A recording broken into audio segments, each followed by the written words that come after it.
Jo, kalau melihat kesuksesan 7 bintang tadi pasti nggak jauh. Selain produsernya Mas ada Dedi Dukun. Benar, ada eksekutif produsernya yang namanya ada di label depannya. Selalu tertulis. Iya, di depan kaset itu. Nah, 7 bintang ini eksekutif produsernya siapa? Sudah bersama kita. Bapak Handoko. Bapak Handoko, kalau melihat kesuksesan 7 bintang tadi, pasti Pak Handoko nih yang benar-benar di belakangnya ngedonder gitu ya.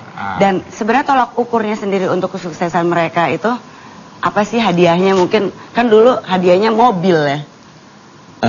Zaman itu ya, tapi sebetulnya sama juga sekarang sih. Kalau sekarang kan musisi itu mendapat royalties kalau misalnya sukses. Kalau zaman dulu masih belum ada sistem royalti, jadi kalau misalnya sukses ya hadiahnya benda lah. Mobil. Jadi kalau ukuran album atau penyanyi itu sukses, langsung bonusnya dapat mobil. Ngelihat 7 bintang dan akhirnya menjadi satu grup kolaborasi para penyanyi dan populer. Punya apa namanya? Ini sebelumnya Mas, prediksi sebelumnya bakal sukses. Waktu itu Mas Dedi yang punya ide itu. Dia mengatakan kita kumpulkan 7 teman-teman.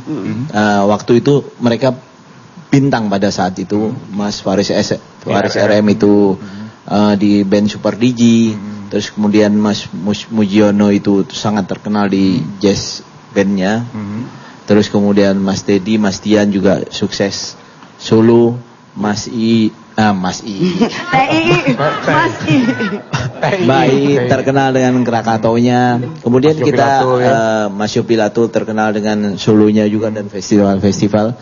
Kemudian Mas Dedi bilang bagaimana kalau kita gabung mereka menjadikan sebuah kesatuan. Waktu itu ide Mas Dedi membuat grup dengan nama 7 Suara, kelompok 7 Suara. Oh iya, pernah saya dengar betul 7 Suara. Kemudian saya setujuin namanya yang saya rubah menjadi 7 bintang. Ada nggak sih perasaan, wah ini jaminan bakal sukses? Dengan komposisi seperti itu saya yakin. Yakin ya? Waktu itu ya. Yang lebih enaknya lagi rekaman sama Pak Handoko itu sebagai executive producer, saya sebagai produser dan rekan-rekan sebagai artis tidak pernah disetir lagunya harus begini kita diberi kebebasan. Dan dia tidak pernah tahu lagu apa yang kita buat dan taunya jadi. Nah, gitu. Apa namanya idealisme penyanyi atau produser juga dijaga oleh Mas Handoko ya.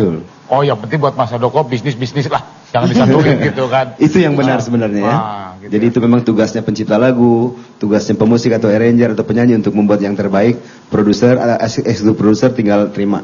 Iya, gitu. Tapi kalau saya juga mungkin bukan Mas Handoko, saya juga udah punya feeling kalau misalnya nyanyi itu 7 bintang diantaranya Mas Dedi, Mas Yopi, terus II juga ada Mas Budiono, ada Faiz, ini sudah jaminan, apalagi ada Malida di situ, nggak perlu ada Pak Handoko, saya juga pasti bisa kalau punya duit produserin aja udah, pasti sukses jaminan itu yakin.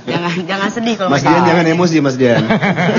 Tapi yang jelas juga zona 80 mania, kita ingin tahu bagaimana sih pendapat masyarakat tentang 7 bintang ini yang sekarang ini seperti apa juga Mas Dedi juga perlu tahu. Seperti apa kita saksikan.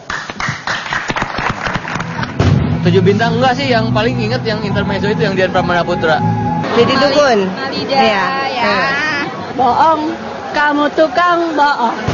Syukurlah hari ini kita masih dapat berjumpa.